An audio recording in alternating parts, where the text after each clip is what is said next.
खाना खा करके नहीं, पानी पी करके नहीं, खाते हुए आना है।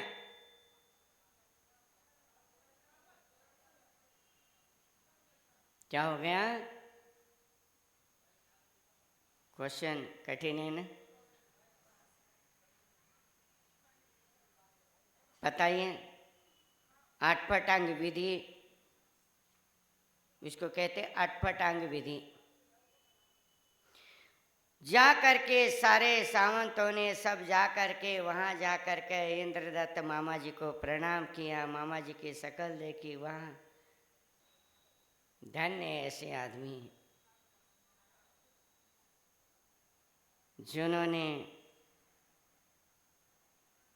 हमारे राजकुमार श्रेयांश को मात्र 15 साल की उम्र में देश निकाला गया। हम ही लोगों ने निकाला, मंत्रियों ने। पश्चाताप तो हो रहा है, हम ही ने निकाला है। और ऐसे समय राजा प्रजा किसी ने साथ नहीं दिया, परंतु इंद्रदत्त जैसा अनजान व्यक्ति भी मातरूल बन करके साथ में साथ दिया। मातरूल मतलब मातरूल,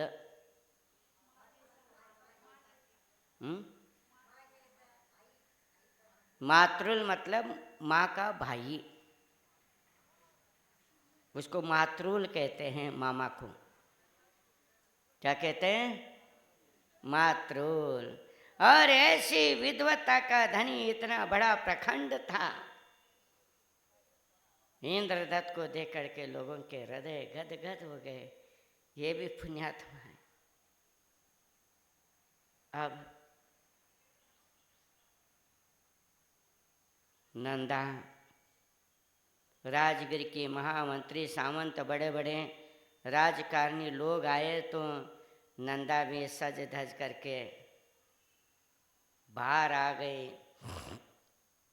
और बाहर आने के बाद देखने से बात पता लगा, वाह, साक्षात लक्ष्मी का रूप है। स्वर्गों की परी है, देवांगना जैसा रूप है। और इतने में अभय कुमार भी आ गया। उत्सुकता थी उसको देखने के लिए, जिन्होंने राजा के प्रश्न के उत्तर दिया है नंदीग्राम में रह करके। और नंदीग्राम से इतना जुड़ाव हो गया था अभय कुमार का, वेणुपट्टन से जितना था उससे भी ज्यादा नंदीग्राम से। और उस बालक की छवि देखने लगे, तेजोमय, सुवर्ण समकाया, नीलमणि समान आंखें, मोहनी विद्या संपन्न। एक बार उस बालक की शक्ल को देखने लग जाए, आदमी अपने पलक भी नहीं हिला पाएगा। सम्मान करके, नमस्कार करके, राज परिवार है, सारा राजा का समाचार दिया, सारा वातावरण प्रसंग दिया। आनंद से सब रहने लग गए। और उसके बाद बोले, राजा का आदेश है, राजगिरी नगरी में आपको प्रवेश करना है। उत्सुकता तो थी ही जाने की, पर राजा का निमंत्रण आए बिना तो जाए नहीं। यहाँ तक तो खुद चल के आए, अब राजा बुलाएगा तभी तो जाएंगे।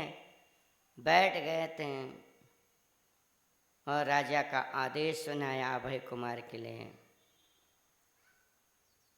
दिन में नहीं आना, रात को भी नहीं आना। दिन में, रात को गाड़ी पर, घोड़े पर, खाना खा के नहीं, और खाते हुए आना है। बड़ा आश्चर्य। और क्या भाई? हाँ भाई कुमार समझ गया कि ठीक है, कोई बात नहीं, आ जाऊंगा मैं, तुम जाओ। नाना जी माँ टेंशन में आ गए, परंतु उनको टेंशन नहीं था, नंदा को बिल्कुल टेंशन नहीं था, क्योंकि माँ को पता था 9 महीने गर्भ अवस्था में मैंने ऐसे ऐसे महापुरुषों की कथा पढ़ी है, ऐसे शूरवीरों की कथा मैंने पढ़ी है, जिन दर्शन करने के डोले उत्पन्न हुए, जिनेंद्र भगवान की आराधना करें, ऋषि मुनियों के धर्मोपदेश सुने हैं। 9 महीने तक मैंने पॉजिटिव ही पॉजिटिव विचार किया है, नेगेटिव विचार बिल्कुल नहीं। इसलिए माता बहन को ध्यान रखना है, गर्भ में 9 महीने के जो गर्भ के संस्कार हैं ये महत्वपूर्ण हैं। बालक जन्म होने के बाद बाल काल में जो तुम संस्कार दे रहे हैं वो मात्र संस्कृति के हिसाब से हैं। उसको टेंशन नहीं था, क्योंकि हर समय एक ही मेरा पुत्र भरत चक्रवर्ती जैसा, राम जैसा बलशाली, कृष्ण जैसा, इन सारे महापुरुषों के, राम भरत कृष्ण, इन महापुरुषों के जो गुणत्व थे उसके गुण के सारे चिंतन करते हुए वो सारे गुण अपने गर्भ में बसा लिया उसने, और अपने पुत्र को वो संस्कारित। आप ये मत समझ लेना, आप जो गर्भ अवस्था में जो जो हरकत कर रही हैं वो बच्चे पर संस्कार होते जा रहे हैं गर्भ में। इसलिए कहते हैं गर्भ अवस्था में क्या धोला हो रहा है उससे भविष्य तय किया जाता है कि आने वाला पुत्र या पुत्री जो भी होंगे गुणकारी होंगे और महान योग्यता को प्राप्त करने को संतान निकलेगा, या दुष्कर्मी निकलेंगे, दुराचारी निकलेंगे, सदाचारी निकलेंगे। आपकी भावना पर, आपकी इच्छाओं पर आधारित समझ लेना। और आपके मन बार बार होता है चाट पकौड़ी खाना है, चाट पकौड़ी खाना है, तब समझ ले वो ठेला ही खोलेगा बाहर जाकर बड़ा हो करके। वाक्य में कह रहा हूं, इसीलिए कहते संस्कार ऐसे डाली हैं। कई बार हमारे पास कोई आ जाता तो मैं कहता हूं आपकी बहू गर्भवती है, बेटी गर्भवती है, कोई बात नहीं, आशीर्वाद से है, परंतु एक महापुरुष से उसका जीवन चरित्र पढ़वा दीजिए। उसको बोले बेटा बैठ के पढ़ते रहो।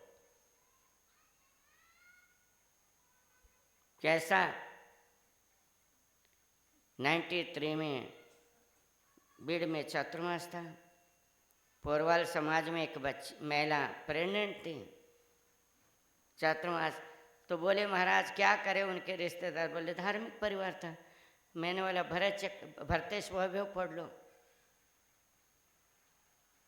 जानते हो ना भरतेश वैभव, बहुत सुंदर ग्रंथ, बहुत आध्यात्मिक, और उसने पढ़ लिया 9 महीने में, नवंबर में बच्चा हो गया।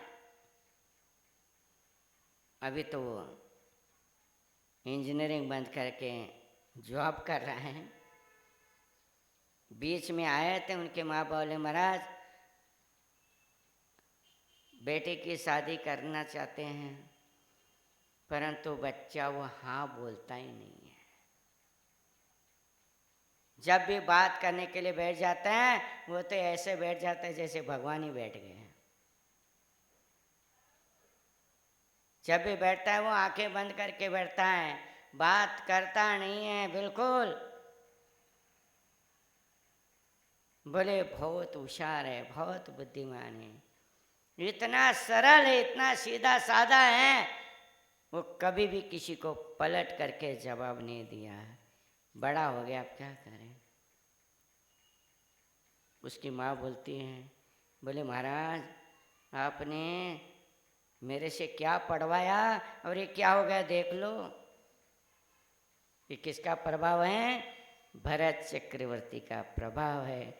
जब भी देखो आंखें बंद करके बैठता है, आत्मा की ध्यान करता है कि कुछ संस्कार ऐसे होना, और देख लो कहने की जरूरत नहीं। और ऐसे अभय कुमार भी माँ के नंदा के संस्कार थे, टेंशन लिए नहीं है। और इतने में अब जाने की तैयारी करना है, कल जाना है ना बाप के घर। आप लोग भी तैयारी करते होंगे ना? हाँ, क्या करते हो? कुछ नहीं, हमारा 2-4 कपड़े ठेली में डाल देते हैं। पहले के लोग तो बढ़िया, पहले किसी के मेहमान के गांव जाना है, मायके यहाँ जाना है तो क्या करते थे? पहले खाने की तैयारी करते थे। सही करें गलत करें? मिठाई बनाओ, डब्बे भर लो, वो भर लो, ये भर लो, कपड़े लता भर लो, सब कुछ। खाली हाथ से नहीं जाते थे। और उन्होंने सारी तैयारी कर ली, और तैयारी करा खुरा करके अभय कुमार जैसे मालूम पड़ गया किनको, हाँ, नंदी ग्राम वासियों को पता लग गया ये हमें छोड़ के जाएगा। दुख हो रहा है। देखो कभी कभार किसी का अचानक परिचय होता है ना, आप लोगों का भी होता है अपने एक दूसरे को, और जब तय करे तब कुछ नहीं है, और जब वो अपने छोड़कर जाने के लिए तैयार होते हैं तब, भले आपके पड़ोसी भी हैं, भले अपने समाज के नहीं अन्य समाज तर भी है, तो भी जान पहचान होती है, और वो अपना घर छोड़ के दूसरे कॉलोनी में रहने के लिए जाने के लिए चले जाए तो क्या होता है आपको? और कई लोगों को अच्छा भी लगता है, हैं? परंतु देखो बुरा तो स्वभाव के ऊपर है। देखो मैं तो स्पष्ट कहता हूँ, अपने स्वभाव पर है। हम जैसे जिनके साथ दोस्ती करें वैसे अपने को असर दिखेगा। और हम अच्छे हैं तो हमारे साथ सब लोग अच्छे हैं।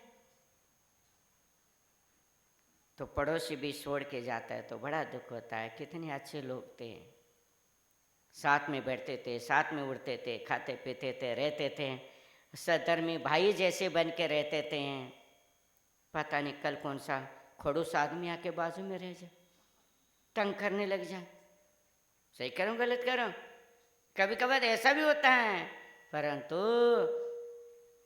उस नगर वासियों को, नंदीग्राम को बड़ा दुख हो गया, सबकी आंखों में पानी भर के आया, सारे लोग। और उस नंदीग्राम का मुखिया नंदीनाथ बड़ा बोला, बेटा अब क्या होगा, हमारे गांव की स्थिति क्या होगी? राजा के उपद्रव से हमें कौन बचाएगा? सबको सांत्वना दिया, सबको मुस्कान दिया, सबको समझाया। अब राजा आगे ऐसा काम करेगा नहीं, क्योंकि मैं कहाँ जा रहा हूँ? राजा के पास जा रहा हूँ।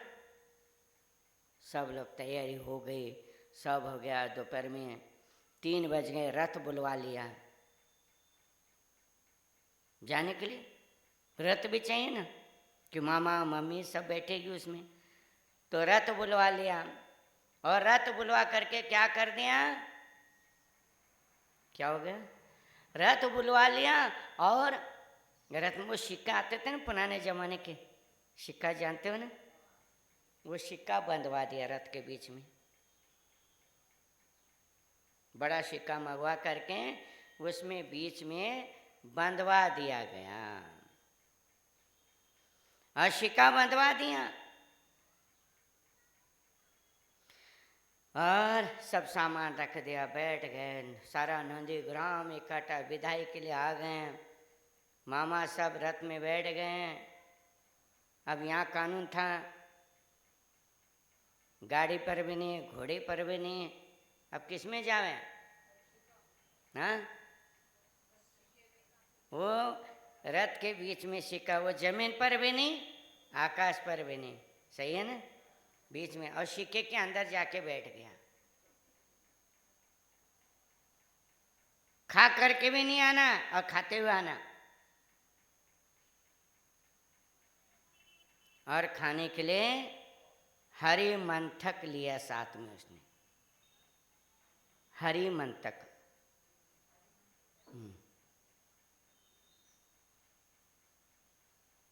शब्द तो लिख, हरी मंथक। हरी मंथक मतलब चने, चने साथ में लिया और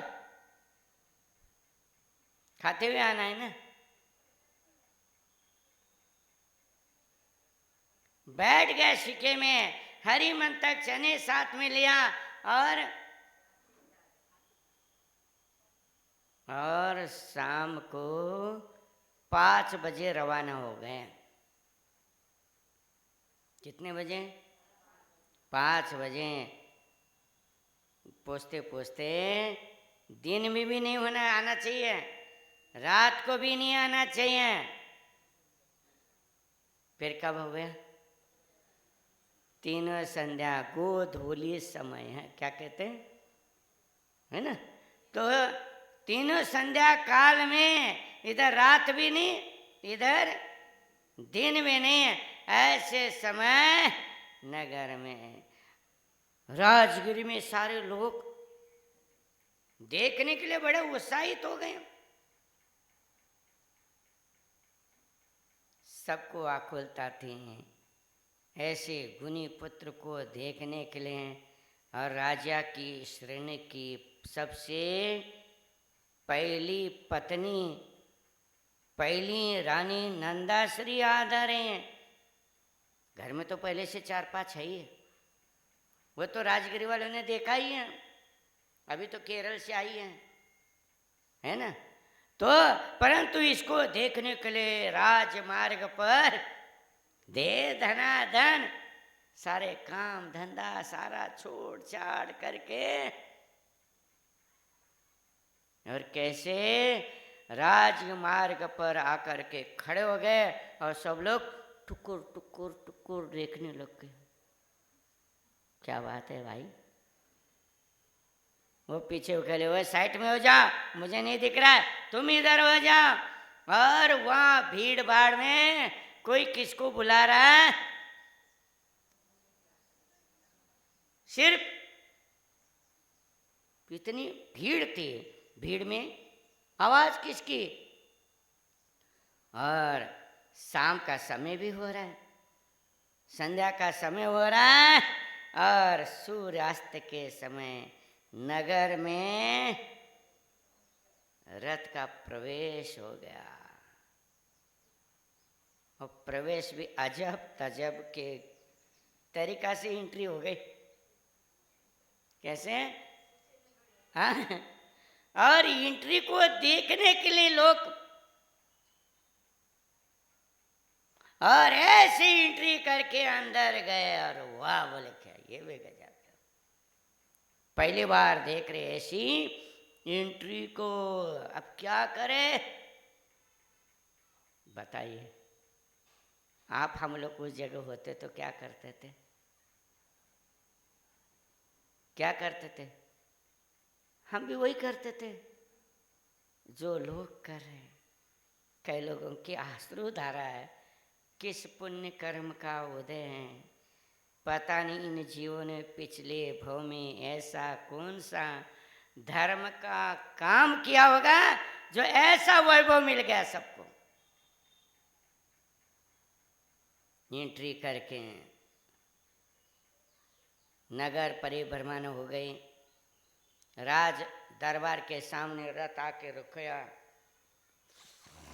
सावंतों ने मंत्रियों ने तिलक लगा करके, माला पहना करके, शाल ओढ़ा करके और मंगल आरती, पहले ज़माने में ऐसा ही होता था ना, कोई मेहमान आ जाते मंगल आरती उतार करके महल में प्रवेश किया। राजसभा में देखा सिंहासन पर कौन बैठा है?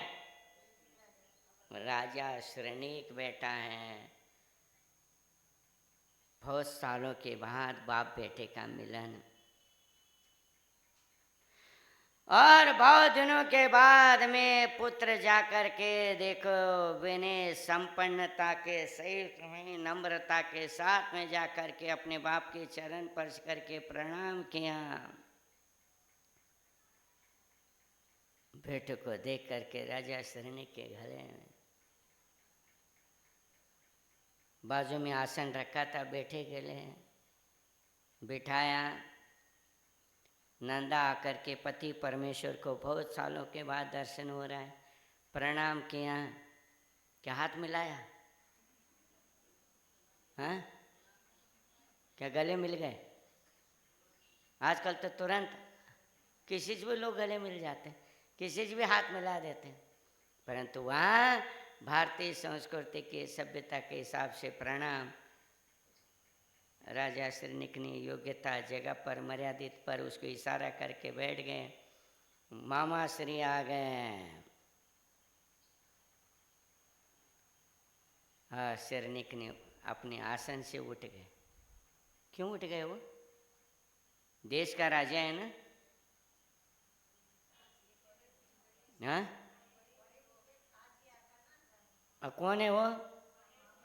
हाँ, और हाँ, एक साथ दो नाते हो चुके हैं। अपने से बड़े ससुर जी आए और मेरे मामा आए, उसी नाते से उठ करके गले लगाया, आशीर्वाद दिया। मामा ने उम्र में बड़े थे, आशीर्वाद दिया। बोले फिर बैठ के आपस में बातें हो गई, वार्ता हो गई, सभा भर गए। सभा के सामने मंत्रियों ने संबोधित किया, परिचय दिया। अब सभा बर्खास्त हो गई और राजा श्रेणी के बाजू में एक बहुत बड़ा महल बनवाया था, बहुत सुंदर महल था। उस महल में नंदा को प्रवेश करा। ये तुम्हारा महल है।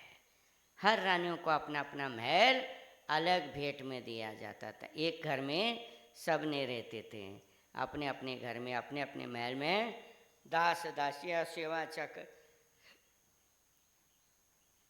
राजा ये सबके महल में जाया करते थे, सब एक साथ रह।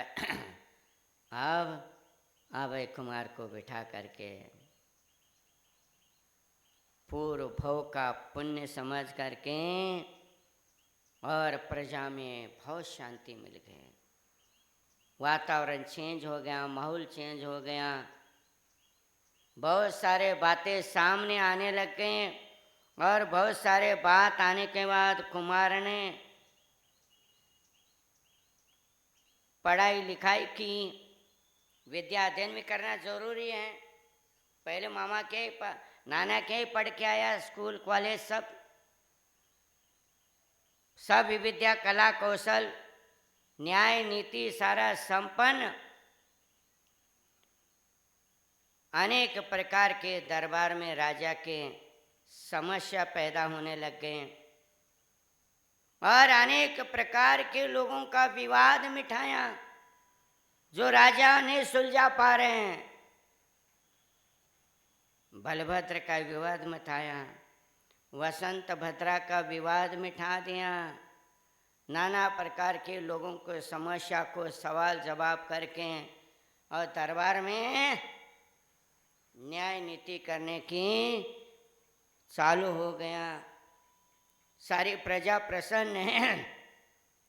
इतना सा बालक एक न्याय नीति से राज्य का शासन कर रहा है। राजा श्रेणी को बहुत बड़ा प्रसन्नता हुई। एक दिन का समय निकाला,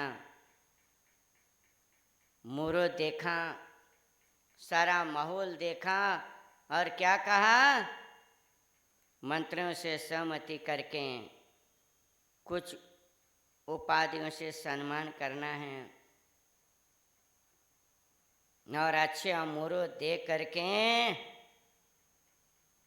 सब राज्य परिवार के सन्मुख नगरों के बड़े बड़े दिग्गजों को बुला करके, देश में बहुत सारे लोग हैं, सबको बुला करके और नंदा स्त्री को पट रानी का पद पर सम्मानित करके बिठा दिया, क्योंकि उसने भी उसके दुख के समय पर और उसके बराबर की बुद्धि की परीक्षा दी है।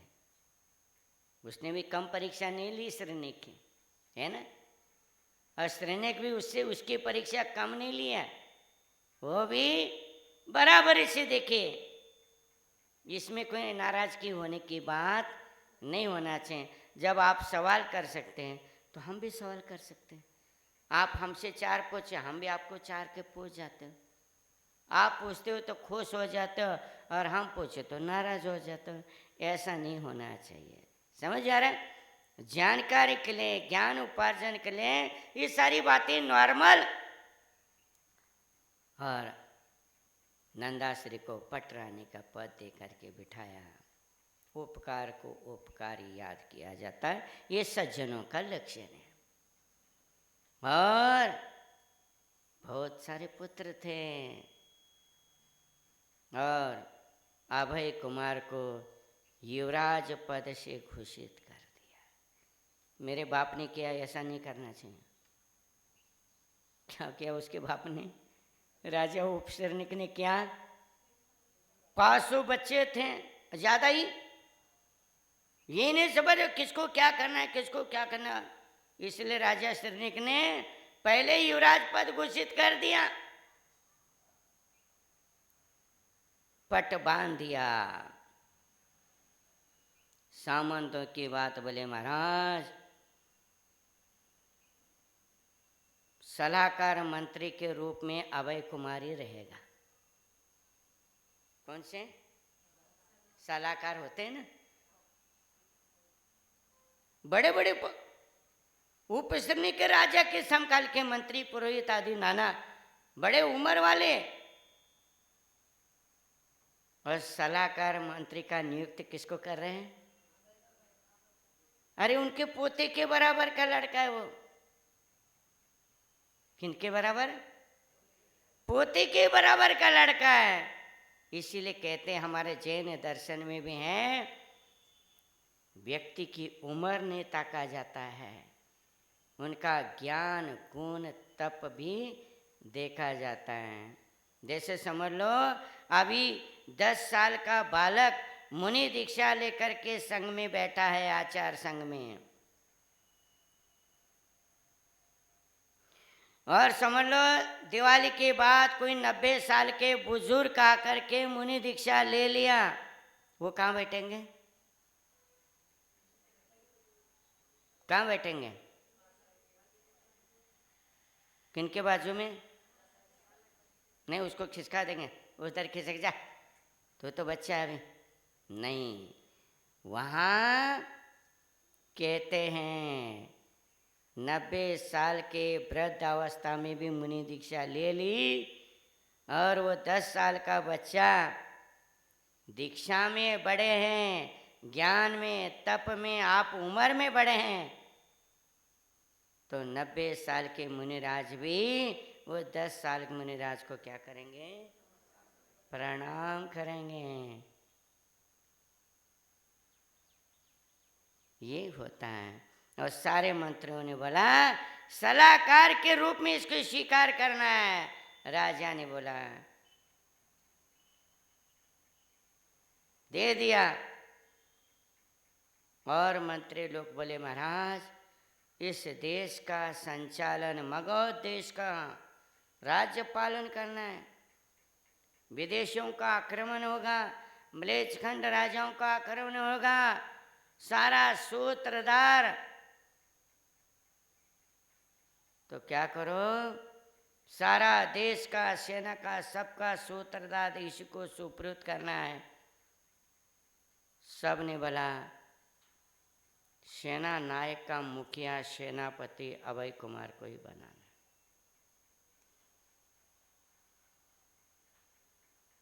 सहर्ष से सबने स्वीकृति दे दी, किसी ने भी टांग नहीं आड़ी उसमें। क्या करो, और सबकी सहमति थे। राजा ने युवराज पद की घोषित किया, सलाहकार पद और सेना नायक पद से घोषित कर दिया। क्योंकि इतनी उम्र में इतनी घटनाओं का उन्होंने समाधान कर दिया था। देश के प्रत्येक समस्या का हल निकाल करके प्रजाओं के अनुकूल वातावरण निर्माण कर दिया था। उस समय सबकी नजर में एक ही दिखता था, कौन? अभय कुमार। माँ का बेटा हो तो अभय कुमार जैसा हो। और ऐसे प्रसंग पर अभय कुमार ने अपने चातुर बल से निपुणता का राज्य का कार्य नजर में अंदाज न करते हुए बहुत बड़ी समस्याओं का भी सामने करने लगा। और एक दिन क्या हो गया, राजा सोचा बच्चा बड़ा हो गया है, क्या करे अब? वही काम बाकी रह गया। अब क्या, अब क्या हो गया, वो उसी की। और राजा देखो समय समय पर ऐसा नहीं, बेटे बहू के हाथ में सारा काम सुपुर्द कर दे तो निश्चिंत रहना चाहिए, ऐसा नहीं होना चाहिए। सब्जी कढ़ाई में डाल दिया तो सब्जी बन जाएगी, ये समझना मत। हलवे में शक्कर डाल दिया तो हलवा बन गया मत समझ लेना पड़ेगा। उसको स्वादिष्ट बनाना है तो क्या करना पड़ेगा? हाँ, कुछ भी सुनने नहीं आ रहा। हाँ, चमचा किसका? महाराज का। आजकल जो होते हैं ना आजू बाजू, आप लोग उसी को बोलते हैं, ये तो उनका चमचा है। सही कह रहा हूँ गलत कह रहा हूँ? अरे वो कढ़ाई में चमचा हिलाए बिना, वैसे ही भले हमने सब कुछ उनको सुपुर्द कर दिया, तभी पूरा भरोसा से नहीं उनको बार बार टटोलना भी। क्या हुआ बेटा, क्या कर रहा हो, कैसा चल रहा है, क्या करना चाहिए, क्या नहीं करना चाहिए, सब कुछ। अब अभय कुमार तो युवराज भी हैं, सलाहकार मंत्री हैं, सेना नायक हैं, अब उसको भी टटोलना पड़ेगा। नहीं तो कब क्या होता है, लोग बिना डिग्री से होते ना तब तो बहुत अच्छा तरह से निभा लेते हैं, अब जब उनको ऊंचा पद दे दो ना, वो पद के अनुसार काम नहीं करते। क्या करते हैं? हाँ, पहले तुमने काम किया करके तुमको ऊंचा बिठाया, और ऊंचा बिठने के बाद और अच्छा करोगे तो क्या होगा? अब क्या हो गया,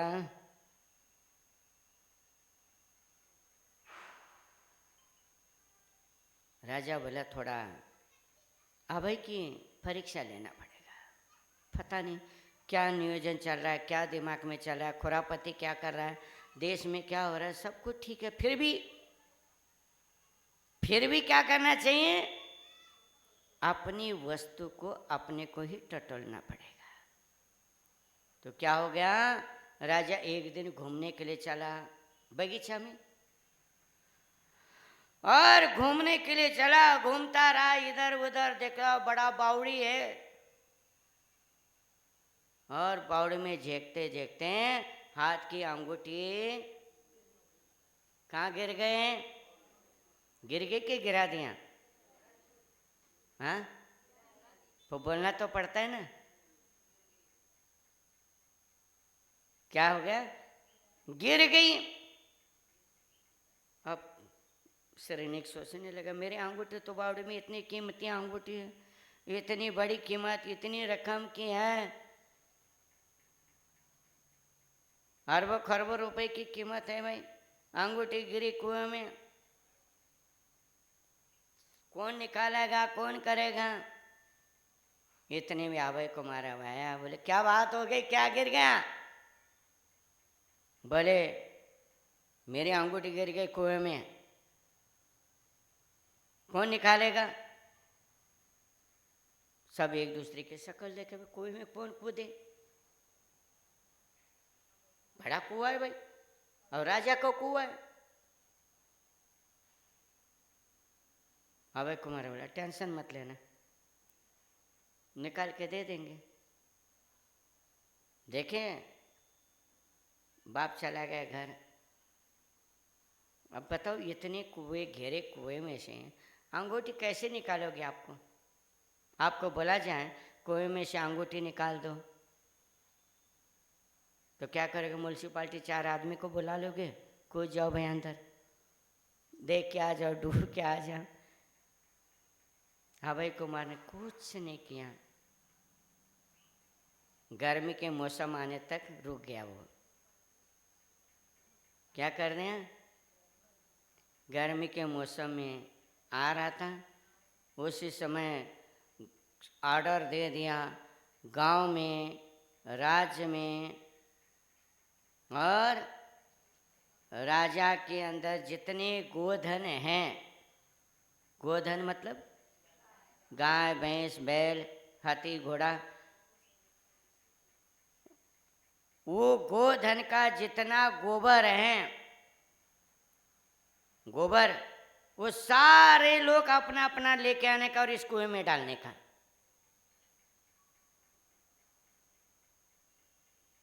तुम बोलोगे कोई बड़ी बात है भाई, गोबर डाल रहे,